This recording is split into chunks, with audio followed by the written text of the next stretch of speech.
Justice delayed justice denied. नमस्कार, मी Sachin Bhosale, Pune panther संघटना सेना अध्यक्ष.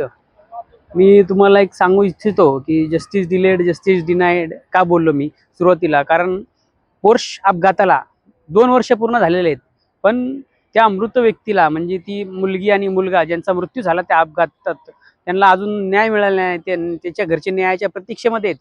न्यायव्यवस्थेवरती आमचा विश्वासच आहे, पण अजून त्यांना न्याय मिळालेला नाहीये. आरोपींना जामीन मिळालेले आहे, ज्यांनी ब्लड सॅम्पल बदली केले असे आरोप त्यांच्यावरती आहे. एवढा मोठा भीषण अपघात होता हा, की हा संपूर्ण देशभर गाजला होता आणि संपूर्ण पुणे शहराने आंदोलनाचा पवित्रा घेतला होता संपूर्ण शहरामध्ये. आणि पोलिसांनी सांगितलं होतं की कठोरातली कठोर शिक्षा आरोपींना केली जाईल, पण अजूनपर्यंत तारीख पे तारीख तारीख पे तारीख चालू आहे. तर मी प्रशासनाला विनंती करतो की हे जे 2 मृत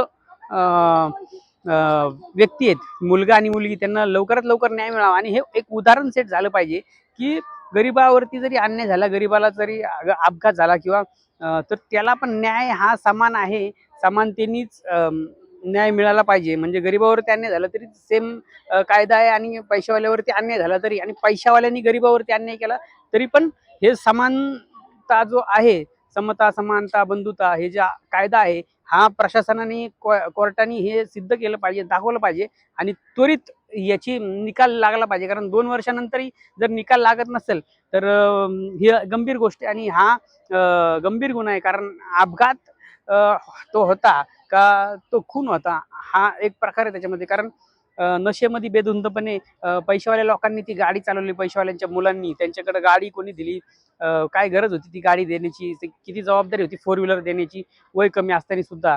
आणि नंतर त्याला शिक्षा दिली जाते की याचं वय कमी आहे, 300 शब्दाचा निबंध लिहा. हा 300 शब्दाचा निबंध म्हणजे एवढा फेमस झाला होता की संपूर्ण देशामध्ये, आम्ही बी एखादी पोस्ट टाकली पुण्यामध्ये तर देशामधून कोणतरी कमेंट यायची की 300 शब्दाचा निबंध पाठ करून ठेवा म्हणजे तुम्हाला प्रॉब्लेम नाही होणार. तर मी प्रशासनाला विनंती करतो, आणि हे पोर्श कार जे आहे याला 2 वर्ष पूर्ण झालेले आहेत.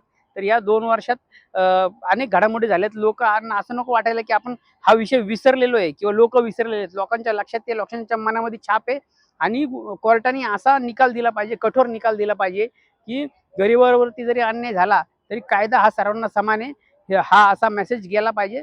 धन्यवाद.